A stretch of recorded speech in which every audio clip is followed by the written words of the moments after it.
2024 के नतीजों पर वैसे तो इंडी गठबंधन को मंथन करना चाहिए था, क्योंकि भाई 10 साल बाद भी जनता ने उन्हें सरकार बनाने के लायक क्यों नहीं समझा, क्यों सरकार बनाने लायक नंबर नहीं दिए, ये इंडी गठबंधन सोच ही नहीं रहा। भाई लोग अलग मूड में हैं। मोदी की 50 सीटें घटा दी, इसी में खुश हैं वो अपनी हार को ही नहीं मान रहे, जश्न मनाने में जुटे हुए हैं। लेकिन इधर नरेंद्र मोदी हैं जो नतीजों से आगे बढ़ चुके, सरकार बना चुके, काम में जुट चुके। नरेंद्र मोदी आज इटली के लिए रवाना हो गए, जहां G7 के नेताओं की मीटिंग चल रही है। तीसरी बार सरकार बनाने के बाद नरेंद्र मोदी पहली बार वर्ल्ड लीडर्स के बीच होंगे। वर्ल्ड लीडर्स इटली में नरेंद्र मोदी का स्वागत करेंगे और फिर वहां पर नरेंद्र मोदी दमदार तरीके से दुनिया के मुद्दों पर भारत का पक्ष रखेंगे। यानी एक तरफ नरेंद्र मोदी अपने काम में जुट गए, दूसरी तरफ यूपी में योगी आदित्यनाथ भी फुल एक्शन में हैं। वो भी यूपी के नतीजों को पीछे छोड़ चुके हैं और अपने पुराने तेवर में धमाकेदार तरीके से वापसी कर चुके हैं। इसी बीच आप ये भी देखिए कि आरएसएस की भी एंट्री हो गई। आरएसएस चीफ मोहन भागवत की चर्चा कई दिनों से चल रही है। मोहन भागवत अब यूपी पहुंचे हैं और वो भी योगी आदित्यनाथ के गढ़ गोरखपुर में, जहां आरएसएस का कैंप लगा है।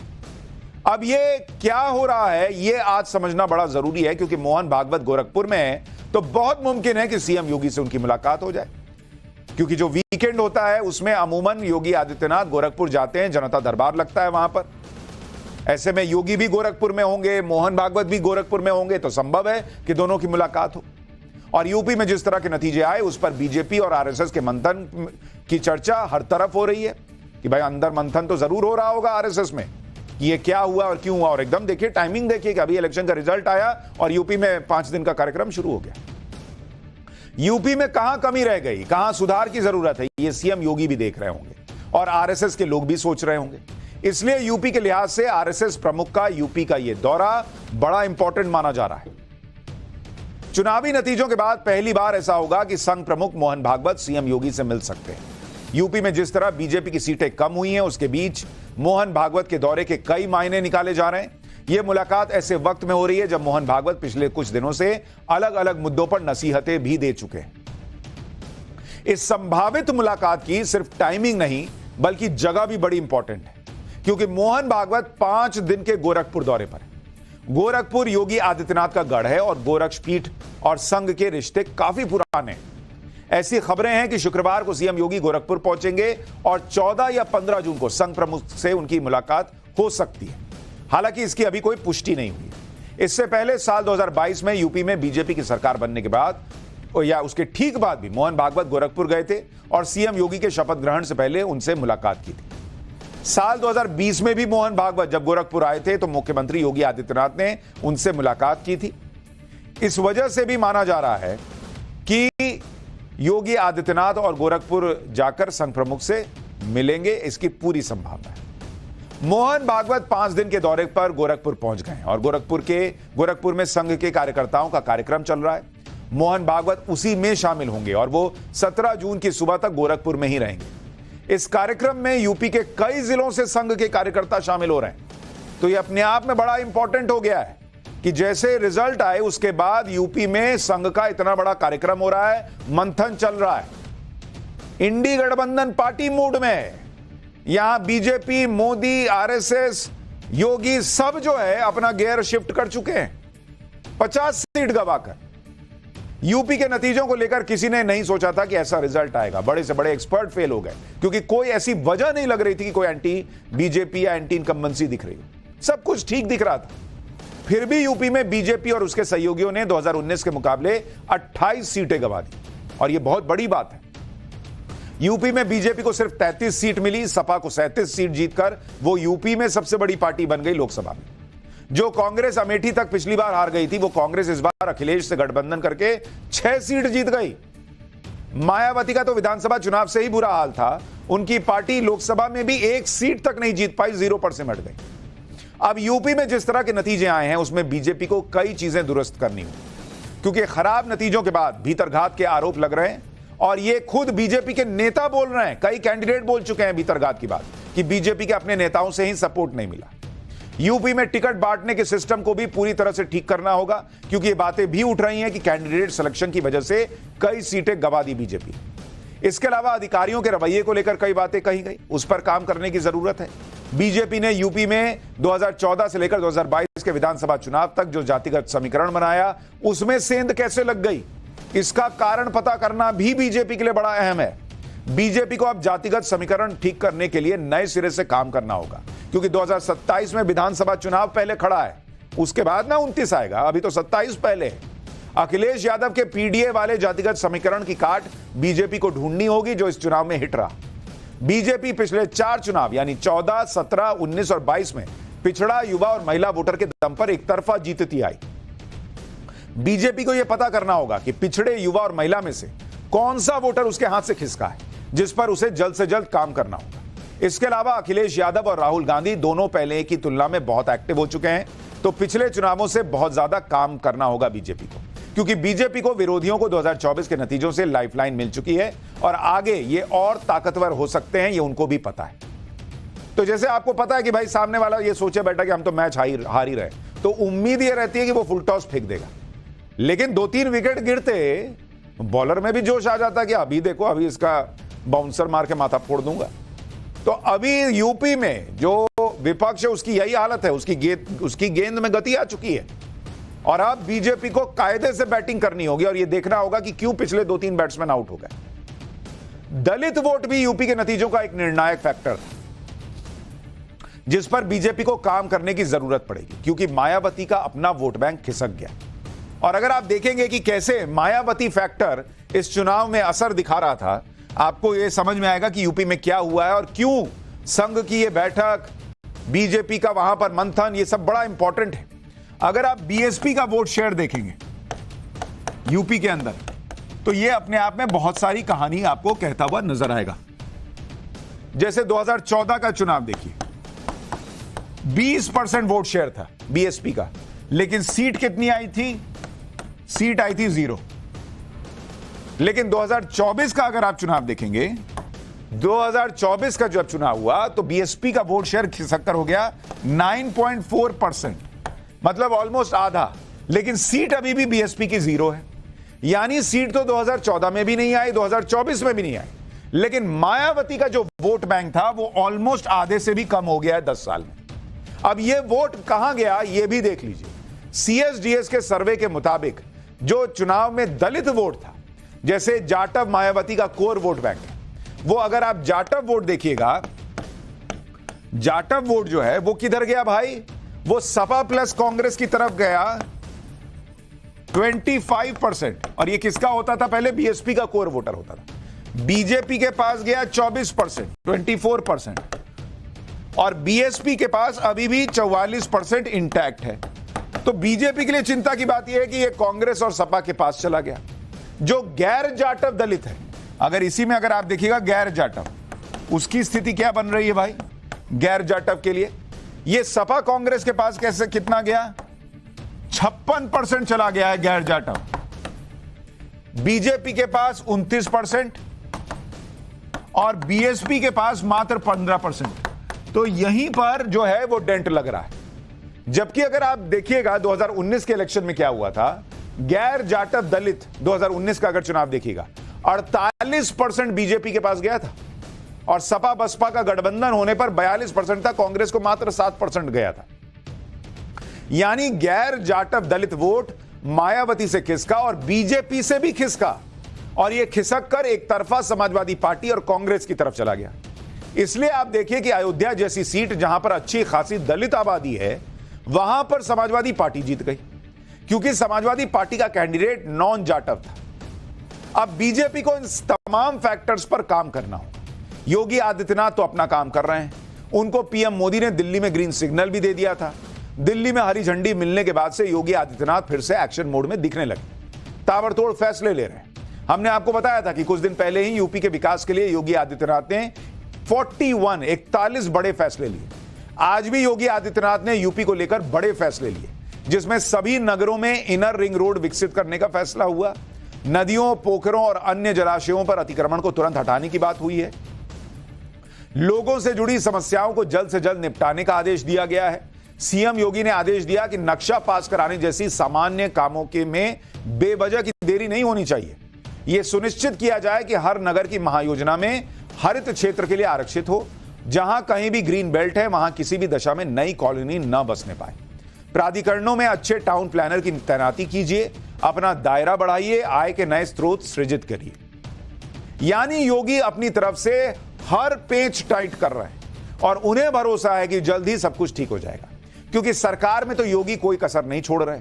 लेकिन जहां तक संगठन की बात है तो उस पर भी बीजेपी मंथन कर रही होगी और संघ से भी इनपुट मिलेगा। संघ वैसे तो राजनीति में सीधा दखल नहीं देता, ना ही राजनीति से संघ का कोई लेना देना है, लेकिन समय समय पर संघ अपनी सलाह और सुझाव बीजेपी तक पहुंचाता है। जैसे महाराष्ट्र में बीजेपी को लगे झटके पर संघ के मुखपत्र ऑर्गेनाइजर में एक लेख के जरिए बताया गया कि महाराष्ट्र में अजीत पवार से हाथ मिलाने और कांग्रेस नेताओं को पार्टी में लेने से बीजेपी को झटका लगा। लेख में सवाल किया गया कि अजीत पवार की वजह से बीजेपी की ब्रांड वैल्यू कम हो गई और बीजेपी भी दूसरी पार्टियों की तरह बन गई। इसमें यह सवाल भी उठाया गया कि जब बीजेपी और शिंदे शिवसेना के पास पर्याप्त बहुमत है तो अजीत पवार को साथ लिया क्यों भाई? कई साल तक कांग्रेस की जिस विचारधारा के साथ लड़ाई लड़ी, सत्ता के लिए उसके लोगों को भाजपा ने साथ में लिया, इससे कार्यकर्ता दुखी हो गए। इस लेख में यह भी कहा गया कि अजीत पवार को साथ लेने की जरूरत क्या थी, जब अगले 2-3 साल में शरद पवार खुद अपनी सियासी ताकत खो देते और आपसी कला में एनसीपी खुद ही कमजोर हो जाती। आप सिस्टम देखिए बॉस बीजेपी के अंदर कि कड़े सवाल खुद संघ भी पूछ रहा है। ये लोग पार्टी मोड में नहीं है। कोई राहुल गांधी से पूछने को तैयार है इंडी गठबंधन में कि आपको हिमाचल में कैसे सुपड़ा साफ हो गया, आपकी वहां सरकार है, कर्नाटक में सीटें कम क्यों आई, तेलंगाना में बीजेपी कैसे बढ़ गई? कोई पूछ रहा है राहुल गांधी से क्या? वहां तो अलग पार्टी मोड चल रहा है। महाराज की जय हो, महाराज की जय हो, गजब कर दिए बॉस, यही चल रहा है। और यहां देखिए कड़े सवाल पूछे जाने शुरू हो गए, मंथन शुरू हो गया कि क्या जरूरत थी अजीत पवार को लेने की। महाराष्ट्र की बात इसलिए हो रही है क्योंकि वहां लोकसभा के नतीजे बीजेपी की उम्मीद से बहुत कम थे। महाराष्ट्र में अगर आप देखिएगा, जिस महाराष्ट्र की बात हो रही है वहां बीजेपी को कोई कम लोग यूपी की बात कर रहे हैं, लेकिन महाराष्ट्र की चर्चा भी बहुत जरूरी है क्योंकि यहां पर यूपी के बाद सबसे ज्यादा लोकसभा सीटें हैं। और अगर आप देखिएगा बीजेपी को 2019 में 23 सीट आई थी महाराष्ट्र के अंदर, जो कि इस बार 2024 में घटकर 9 रह गई। बॉस आप इतनी बड़ी संख्या में सीटें गंवा रहे हैं तो सवाल तो उठेंगे। और बीजेपी के सहयोगियों का प्रदर्शन, शिंदे शिवसेना 15 सीट लड़ती है, 7 जीतती है। क्या मिला उसको 7 लेके? अजीत पवार 4 लड़ते हैं, उनकी पार्टी 1 सीट जीतती है। जबकि इंडी गठबंधन को देखिए तो शरद पवार 10 सीट पर लड़े, 8 जीते। कांग्रेस 17 सीट पर लड़ी, 13 जीती। उद्धव 21 सीट पर लड़े और 9 सीट जीती उनकी पार्टी। इसी वजह से कई लोग मानते हैं कि अजीत पवार से डील करना बीजेपी के लिए फायदे का सौदा कम और नुकसान भरा सौदा ज्यादा रहा।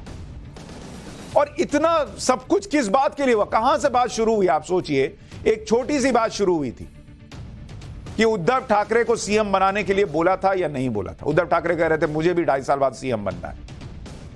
वो नहीं बने, गठबंधन टूटा, सारा तमाशा हो गया। और उसके बाद कौन आदमी? शिंदे साहब बन गए सीएम।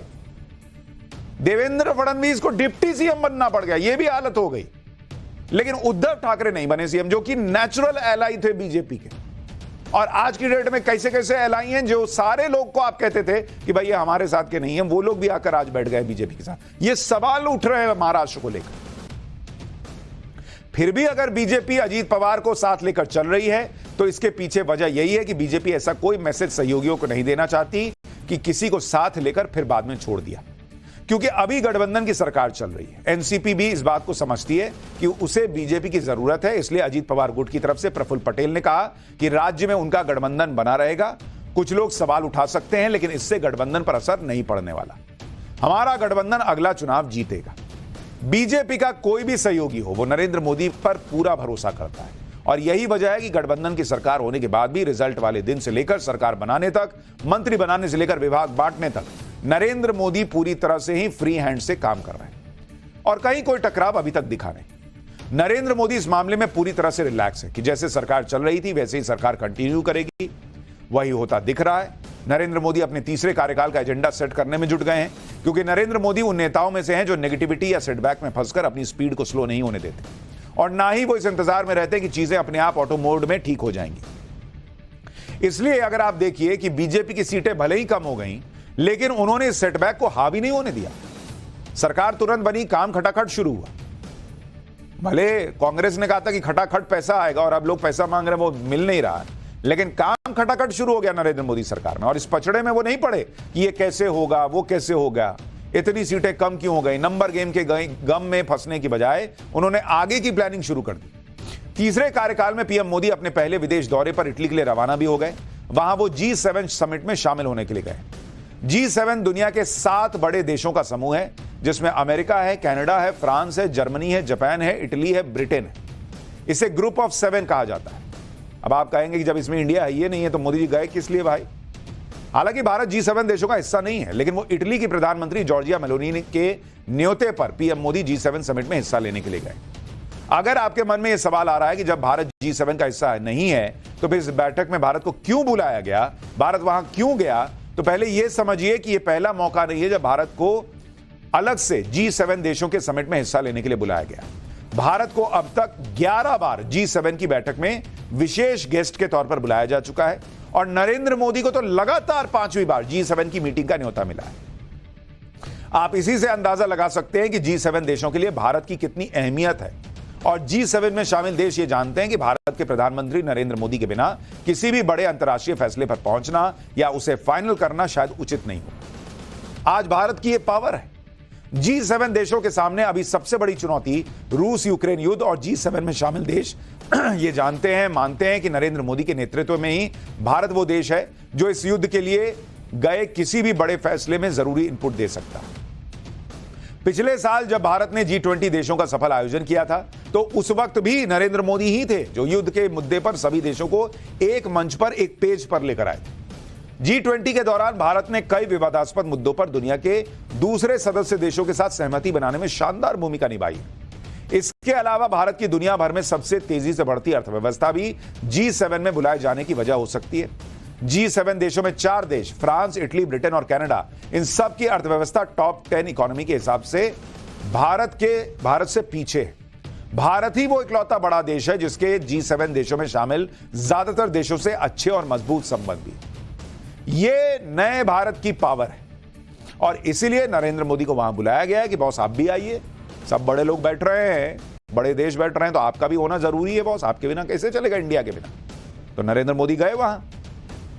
पीएम मोदी इटली की प्रधानमंत्री के न्योते पर G7 समिट में शामिल होने जा रहे हैं। इटली यूरोप का एक मजबूत देश है और वहां की प्रधानमंत्री जॉर्जिया मेलोनी को इटली का ताकतवर नेता माना जाता है। पिछले 3 साल में यह पीएम मोदी का दूसरा इटली दौरा होगा। इससे पहले वो साल 2021 में G20 समिट के लिए इटली गए थे। पिछले साल इटली की प्रधानमंत्री भी G20 समिट में शामिल होने के लिए भारत आई थी। पीएम मोदी और इटली की प्रधानमंत्री जॉर्जिया मेलोनी के बीच मजबूत रिश्ते हैं। दोनों नेताओं के बीच अच्छी केमिस्ट्री है। दोनों नेताओं का इस बात पर जोर रहा है कि कैसे भारत और इटली के संबंधों को मजबूत किया जाए। ज्यादातर अंतर्राष्ट्रीय मुद्दों पर भी दोनों नेताओं का नजरिया एक जैसा ही है। G7 सम्मेलन में शामिल होने के लिए दुनिया के बड़े नेता इटली पहुंच रहे हैं। वहां इटली की प्रधानमंत्री जॉर्जिया मेलोनी सभी राष्ट्र अध्यक्षों का स्वागत कर रही है। इस दौरान एक दिलचस्प तस्वीर भी दिखी जो अब सोशल मीडिया पर वायरल हो रही है। इटली की प्रधानमंत्री जॉर्जिया मेलोनी ने जब जर्मन चांसलर ओलाफ स्कोल्स का स्वागत किया, तो उस दौरान वो हाथ जोड़कर नमस्ते करती दिखाई दी। अब जॉर्जिया मेलोनी की इस तस्वीर पर लोग चर्चा कर रहे हैं कि ये भारत की संस्कृति की ग्लोबल पावर का असर है कि दुनिया के बड़े बड़े नेता भी नमस्ते कर रहे हैं। आप देखिए जिस तरह से वो आए हैं, उनका जॉर्जिया मेलोनी जो है वो नमस्ते करके स्वागत कर रही है। अब इसकी बड़ी चर्चा हो रही है। इटली जाने से पहले नरेंद्र मोदी 2 जरूरी काम भी निपटा कर गए। पहले उन्होंने कुवैत पर मीटिंग की, जहां कई भारतीय आग लगने की घटना में मारे गए। वहां पर उन्होंने अपने विदेश राज्य मंत्री को तुरंत भेज दिया। आज उन्होंने जम्मू कश्मीर को लेकर बड़ी मीटिंग भी की, जिसमें राष्ट्रीय सुरक्षा सलाहकार समेत सभी बड़े अधिकारी मौजूद थे। जम्मू कश्मीर में आतंकी घटनाओं को लेकर पीएम मोदी ने साफ निर्देश दिया कि किसी तरह की कोई कसर मत छोड़िएगा। आप यह भी देखिए कि पीएम मोदी अपनी टीम को भी सेट करते जा रहे हैं। जिस तरह से उन्होंने अपने टॉप मंत्रालयों में कोई बदलाव नहीं किया, वैसे ही उन्होंने टॉप अधिकारियों की टीम में भी कोई बदलाव नहीं किया। जैसे नेशनल सिक्योरिटी एडवाइजर, इसके रूप में अजीत डोवाल का जिम्मा जो है वो फिर से दोहराया गया है। गुरुवार को अजीत डोवाल तीसरी बार एनएसए के तौर पर अपॉइंट किए गए। इसी के साथ सबसे लंबे समय तक एनएसए रहने का रिकॉर्ड अजीत डोवाल के नाम पर हो गया है। वहीं पीएम मोदी ने पीके मिश्रा को फिर से प्रधान सचिव का जिम्मा सौंपा है। Appointments committee of the cabinet ने दोनों टॉप अधिकारियों की नियुक्ति पर मुहर लगा दी। प्रधानमंत्री नरेंद्र मोदी की टीम तो पुरानी वाली टीम ही दिख रही है, लेकिन उनके सामने चैलेंजेस नए आते जा रहे हैं। एक नया चैलेंज फिर से पाकिस्तान से सप्लाई हुआ है और वो है आतंकवाद का। आप कहेंगे आतंकवाद तो पाकिस्तान हमेशा से फैला रहा है। नहीं बॉस, इस बार चैलेंज नया है। पाठशाला में अब इसी की क्लास, पाकिस्तान का खतरनाक फैल्कन 50 प्लान क्या नरेंद्र मोदी के लिए बड़ा चैलेंज बनेगा?